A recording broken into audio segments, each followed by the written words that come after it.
Video में अपन पढ़ेंगे पठार, ठीक है, भारत के प्रमुख पठार। चलिए स्टार्ट करते हैं। भारत के प्रमुख पठार, मेजर प्लेटू ऑफ इंडिया। अब जो पठार होते हैं, पठार की विशेषता ये होती है कि जो पठार होते हैं वो समुद्र तल से, ठीक है, ये समुद्र तल जानते हो जहाँ से मेजर किए जाते हैं, ठीक है, समुद्र तल है ये, सपोज करो आपका समुद्र का एरिया, समुद्र तल से 1000 मीटर की ऊंचाई पर, 1000 मीटर मतलब लगभग 1 किलोमीटर, 1 किलोमीटर ही लेते हैं इसको।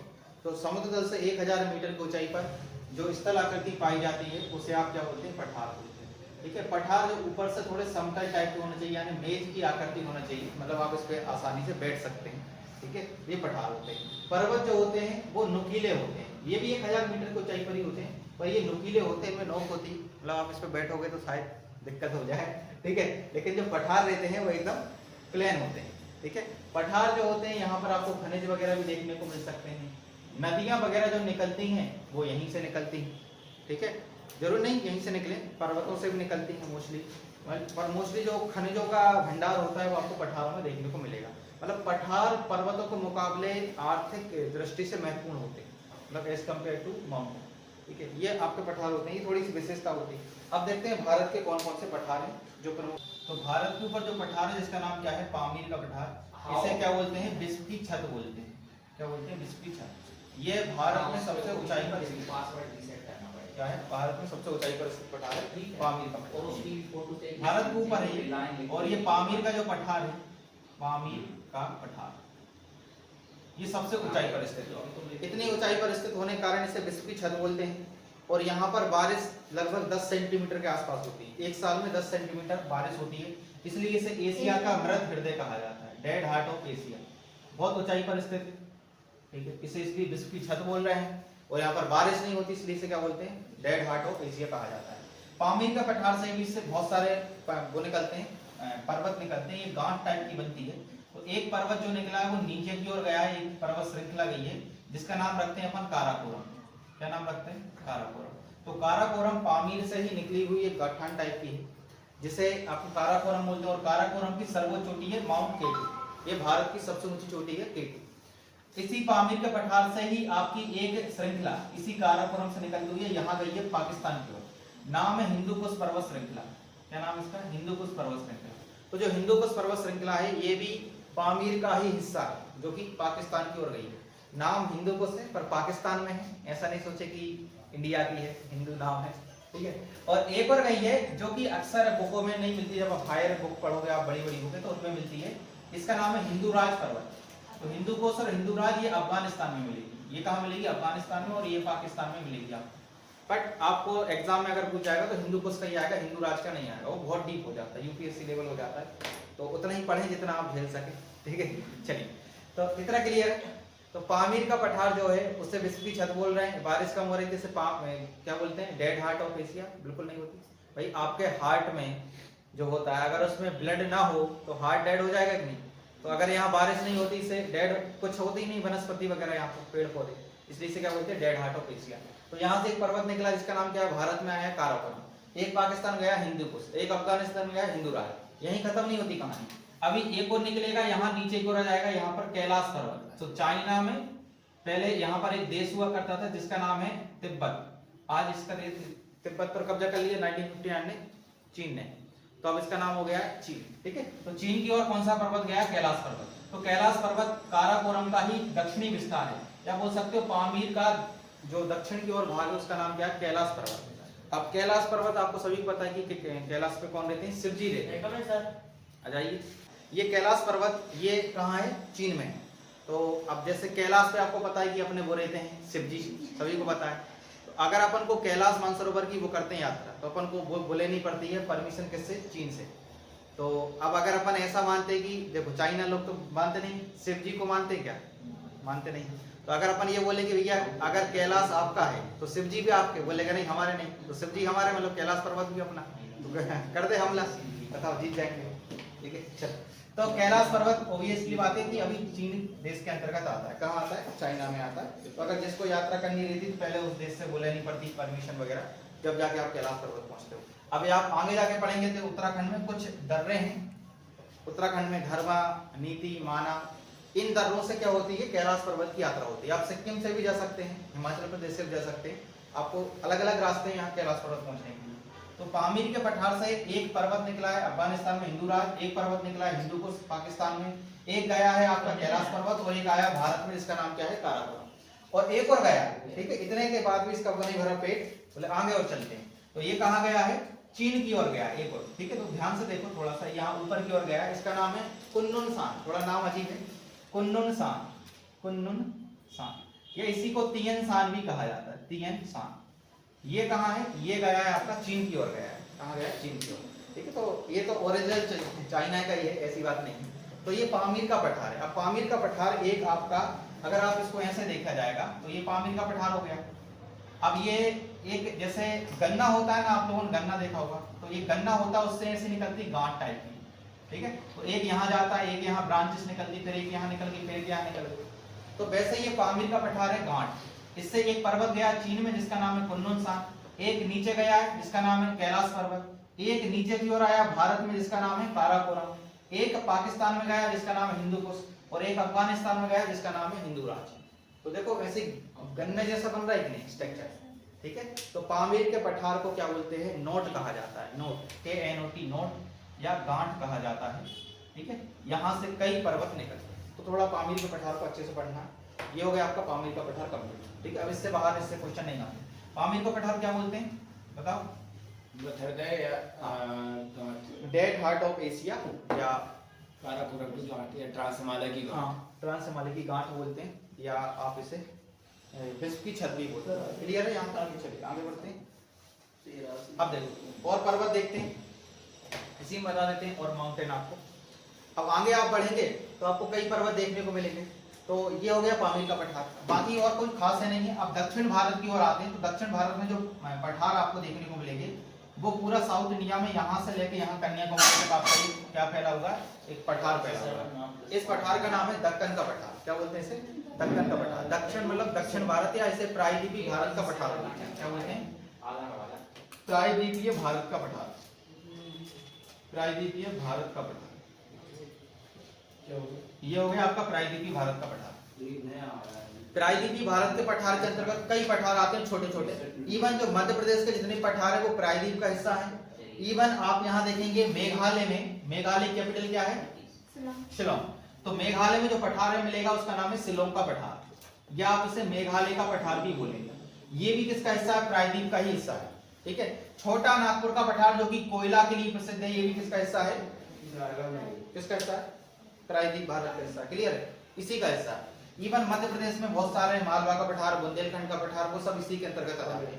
तो जब आप हिमालय पढ़ रहे थे तो हिमालय जब फॉर्मेशन हुआ था तो प्रायद्वीपीय भारत की जो टक्कर थी वो उत्तर में टक्कर हुई थी, तो उसी दौरान ये सब बने गए। ठीक है, चलो अब देखते हैं प्रायद्वीपीय भारत के जो पठार, इसके अंतर्गत छोटे छोटे कौन कौन से पठार आते हैं, कई आते हैं। पहला महाराष्ट्र में आपको यहाँ देखने को मिलेगा जिसका नाम है दक्कन का पठार। कौन सा पठार है, दक्कन का पठार। महाराष्ट्र में कौन सा है, दक्कन का पठार। आगे देखेंगे तो दक्कन के पठार के बाद आपको यहाँ पर नीचे आएंगे तो यहाँ आंध्र प्रदेश में मिलेगा रायलसीमा का पठार। आंध्र प्रदेश में कौन सा है, रायलसीमा का पठार, आंध्र प्रदेश। तो आंध्र प्रदेश में हो गया आपका रायलसीमा का पठार। कर्नाटक में आपको मिलेगा धारवाड़ का पठार। धारवाड़ का पठार कहाँ है, कर्नाटक में। इसको कर्नाटक का पठार या धारवाड़ का पठार बोलोगे। ये भी किसका हिस्सा है, प्रायद्वीपीय भारत का हिस्सा है। तो कर्नाटक का पठार बोलिए या धारवाड़ का पठार, बात एक ही है। ये दोनों किसका हिस्सा है, प्रायद्वीप भारत। तो प्रायद्वीपीय भारत में बहुत सारे पठार आते हैं। पहला है दक्कन का पठार, महाराष्ट्र में। दक्कन के पठार में काली मिट्टी पाई जाती है। तो दक्कन के पठार का फॉर्मेशन कैसे हुआ, तो बताओ, पढ़ाया था आपको। तो लावा ज्वालामुखी के विस्फोट से हुआ। ठीक है, तो इसे क्या बोलते हैं अपन, यहाँ पर बेसाल्ट चट्टानें पाई जाती हैं। और जो बेसाल्ट चट्टानें होती है उनसे आपकी ब्लैक सोयल बनती है, काली मिट्टी बनती है। और जो काली मिट्टी होती है वो क्या होती है, उपजाऊ अधिक होती है। ठीक है, एज कम्पेयर टू, लेकिन सबसे ज्यादा तो एलुवियल सोयल उपजाऊ होती है, ये कम होती है। पर ये कपास के लिए, कॉटन के लिए सबसे बेस्ट मानी जाती है। ठीक है, तो बेसाल चट्टानों से दक्कन का पठार। दक्कन के पठार में नागपुर की ओर जाओगे तो आपको मिलेगा विदर्भ का पठार। कौन सा पठार, विदर्भ का पठार। ये भी प्रायद्वीप का हिस्सा है। तो महाराष्ट्र के नागपुर क्षेत्र में कौन सा पठार है, विदर्भ का पठार। मेन महाराष्ट्र में कौन सा है, दक्कन का पठार। रायलसीमा का पठार आंध्र प्रदेश में हो गया। धारवाड़ या कर्नाटक का पठार कहाँ है, कर्नाटक में आ जाएगा। तमिलनाडु का पठार तमिलनाडु में। तमिलनाडु का पठार कहाँ हो जाएगा? तमिलनाडु में हो जाएगा। क्लियर है? तमिलनाडु का पठार तमिलनाडु में हो जाएगा। तेलंगाना का पठार तेलंगाना में, यहाँ पर तेलंगाना पड़ेगा तो तेलंगाना का पठार कहाँ हो जाएगा? तेलंगाना में आपको देखने को मिलेगा। इतने पठार हैं जो आपको यहाँ ध्यान रखना है। एक और पठार छूट रहा है यहाँ पर छत्तीसगढ़ में। छत्तीसगढ़ में है दंडकारण्य का पठार। दंडकारण्य का पठार कहाँ है? छत्तीसगढ़ में। अब दंडकारण्य के पठार में सीता हरण हुआ था, यहीं से सीता जी को मतलब रावण उठा के ले गया था, तो वो इसने कहाँ से कौन सा पठार है? वो दंडकारण्य। दंडकारण्य छत्तीसगढ़ में पड़ता है और इसी के निचला वाला भाग कहलाता है बस्तर का पठार। बस्तर का पठार जो है यहाँ पर भारत में सबसे ज्यादा टिन पाया जाता है। टिन, टिन एक धातु होती है, मिश्रित धातु होती है, टिन वगैरह एलॉय वगैरह बनाने के लिए यूज होती है, मिश्रण वगैरह बनते हैं इसी से। तो ये हो गए आपके दक्षिण भारत प्रायद्वीप पठार के अंतर्गत मेन पठार। अभी ऊपर के बच्चे वो बता रहे हैं, तो एक बार रिकॉल कर लेते हैं। प्रायद्वीप भारत के पठार में बहुत सारे पठार हैं। पहला है दक्कन का पठार, यहाँ पर बेसाल चट्टान है। बेसाल चट्टान मतलब काली मिट्टी, काली मिट्टी मतलब कपास का सर्वाधिक उत्पादन है और इसलिए मुंबई को क्या कहा जाता है? सूती वस्त्रों की राजधानी। क्यों? क्योंकि यहाँ पर काली मिट्टी में कपास, तो कपास मतलब कपड़े। चलिए ठीक है। अगला कौन सा? धारवाड़ का पठार कर्नाटक। उसके बाद तमिलनाडु में कौन सा है? तमिलनाडु का पठार। तमिलनाडु। आंध्र प्रदेश में रायलसीमा का पठार। तेलंगाना का पठार तेलंगाना। विदर्भ का पठार महाराष्ट्र नागपुर। ठीक है चलो। दंडकारण्य का पठार दंडकारण्य छत्तीसगढ़। बस्तर का पठार छत्तीसगढ़। किस लिए प्रसिद्ध है बस्तर का पठार? टिन उत्पादन। प्रायद्वीप। चलो इतना क्लियर है। अब देखते हैं, अब आगे बढ़ते हैं। छोटा नागपुर पठार देखते हैं, इसको दिखा देते हैं, फिर उसके बाद एमपी का अलग से पढ़ाते हैं। छोटा नागपुर का पठार। छोटा नागपुर का जो पठार है इसे भारत का रूर प्रदेश बोलते हैं। रूर प्रदेश, रूर जगह जर्मनी पड़ती है, तो जर्मनी में एक जगह है रूर, यहाँ पर कोयला सबसे ज्यादा होता है जर्मनी देश में। तो वैसे ही यहाँ पर कोयला होता है भारत में सबसे ज्यादा छोटा नागपुर में, इसलिए इसे क्या कहा जाता है? भारत का रूर प्रदेश भी कहा जाता है। क्लियर है? अब रूर प्रदेश कहा जाता है तो ये किस लिए प्रसिद्ध होगा? कोयला के लिए। तो भारत में सर्वाधिक कोयला कहाँ निकलता है? छोटे नागपुर के पठार। छोटा नागपुर के पठार में निकलता है। क्लियर है? अब छोटा नागपुर पठार में आपको, अगर आप इसको और डिटेल में पढ़ेंगे आगे जाके, तो आप ये देखेंगे छोटा नागपुर पठार के दो हिस्से हो जाते हैं। ठीक है, ऊपर का पठार कहलाता है आपका हजारीबाग का पठार और एक कहलाता है रांची का पठार। ठीक है, बीच में से बहती दामोदर नदी। ठीक है, तो छोटा नागपुर पठार को आप ऐसे पढ़ेंगे डिटेल में। तो उत्तर का भाग आपका हजारीबाग का पठार, नीचे का भाग रांची का पठार, और बीच में इनको डिवाइड कौन कर देती है? दामोदर नदी। और दामोदर किस में मिल जाएगी बताओ? हुगली में। पढ़ाया था आपको, हुगली नदी मिल जाएगी। हुगली गंगा की एक धारा है, उसमें जाके मिल जाती है। कोलकाता शहर किसके किनारे बसा है? हुगली नदी। हुगली नदी के किनारे बसा है। ठीक है, इतने मेन रूप से आपको पठार पढ़ना। अगर आप एमपी की बात करें तो एमपी में आपको अलग से कुछ पठार आते हैं। ठीक है, तो एमपी का आपको हम अलग से बता देते हैं।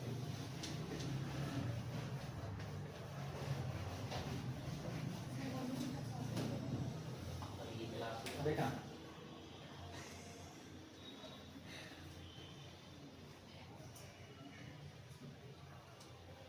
ये एमपी का मैप हो गया। ठीक है, अब इसमें आप मध्य प्रदेश का पठार बन लेते हैं। मध्य प्रदेश में पठार जो है, अगर आप यहाँ देखेंगे, ये भारत में अगर ये राजस्थान है, राजस्थान के नीचे आएंगे तो आपको एमपी मिलेगा इधर। ठीक है, तो एमपी में बहुत सारे पठार हैं, लगभग 7 पठार मुख्य रूप से आते हैं इसमें। एक पठार जो है वो मध्य प्रदेश के इंदौर और उज्जैन संभाग में आता है, लगभग 16-17 जिलों में फैला हुआ है। इसे बोलते हैं मालवा का पठार। मालवा का पठार ये मध्य प्रदेश का सबसे बड़ा पठार है, लगभग ये 27 या 28% पर फैला है। ठीक है, तो मालवा का पठार जो है ये भी काली मिट्टी से बना है, मतलब बेसाल चट्टानों से बना है। यहाँ पर काली मिट्टी रहेगी। अब ये जो काली मिट्टी होने के कारण यहाँ पर क्या होगा? कपास ज्यादा होगा। ठीक है, इसलिए इंदौर सूती वस्त्रों के लिए प्रसिद्ध है, यहाँ पर इंदौर पड़ता है। ठीक है, तो मालवा का पठार कहाँ है? मध्य प्रदेश में है, इंदौर और उज्जैन संभाग में आता है। इसके बाद अगला जो प्रसिद्ध पठार है वो आपको यहाँ पर मिलेगा टीकमगढ़ साइड। टीकमगढ़ है और यहाँ पर देखेंगे तो झांसी वगैरह है। ठीक है, झांसी वगैरह, इसे बोलते हैं बुंदेलखंड का पठार। अब बुंदेलखंड का पठार जो है वो कहाँ पर है? आपके मध्य प्रदेश के इस साइड है, उत्तर, और ये पूर्वी साइड है आपका बुंदेलखंड का पठार। ये भी बड़ा प्रसिद्ध पठार है। बुंदेलखंड के पठार में आप देखा जाएगा तो यहाँ पर आपको किले वगैरह देखने को मिलेंगे। ठीक है, अलग अलग है, नदियां वगैरह भी बहती हैं यहाँ से, कई नदियां, कैन वगैरह यहाँ से कटनी से निकल के यहीं से होते हुए जाती है। तो ये मालवा का पठार हो गया, बुंदेल का पठार। दो आपको ध्यान रखना है। पूर्वी साइड आएंगे तो यहाँ पर आपको मिलेगा बघेलखंड का पठार। बघेलखंड का पठार कहाँ है? पूर्वी, पूर्व साइड है, मध्य प्रदेश के ईस्टर्न साइड है, इसलिए इसे पूर्वी पठार या इसे बघेलखंड का पठार बोलते हैं। ये मध्य प्रदेश का सबसे छोटा पठार है, 7% मतलब एरिया पर फैला हुआ है। तो सबसे छोटा पठार कौन सा हो जाएगा? बघेलखंड का पठार हो जाएगा। क्लियर है, तो बघेलखंड का पठार भी आप समझ गए यहाँ पर। इसके अलावा और भी हैं, और भी हैं। यहाँ पर देखा जाएगा तो मध्य प्रदेश के उत्तर में यहाँ से लेके मंदसौर तक फैला हुआ, इसका नाम है मध्य भारत का पठार। तो जब आप स्पेशल एमपीजी के पढ़ते हैं तो वहां पर आपको डिटेल में पढ़ते हैं, यहाँ पर कोई आवश्यकता नहीं भारत के साथ पढ़ने की। आपको तो बस इतना ध्यान रखना है, अगर इंडिया में अगर पूछा जाएगा तो नॉर्मल इतनी आएंगे क्वेश्चन एसएससी लेवल में कि बुंदेलखंड का पठार कहाँ है, एमपी में, बघेलखंड का पठार कहाँ है, मध्य प्रदेश में, और मालवा का पठार कहाँ है, मध्य प्रदेश में। थोड़ा डीप पढ़ो तो आपको ये मिलेगा, मालवा का पठार आपको इंदौर उज्जैन में, बघेलखंड का पठार पूर्वी साइड है, मतलब सीधी, सिंगरौली, अनूपपुर पढ़े आप लोगों ने एमपीजी के में।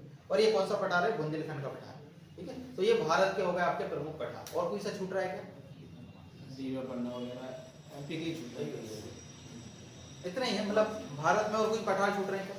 नहीं छूट रहा है। हाँ, एक मेघालय का पठार है, शिलोंग का पठार। ये जो शिलोंग का पठार है, यहाँ पर बारिश सबसे ज्यादा होती है, पता ही आपको, मौसम नाम वगैरह जगह, तो दुनिया में सबसे ज्यादा बारिश कहाँ होती है, शिलोंग में होती है, इसलिए इसे क्या कहा जाता है, गीला पठार। ठीक है, क्या कहा जाता है, गीला पठार।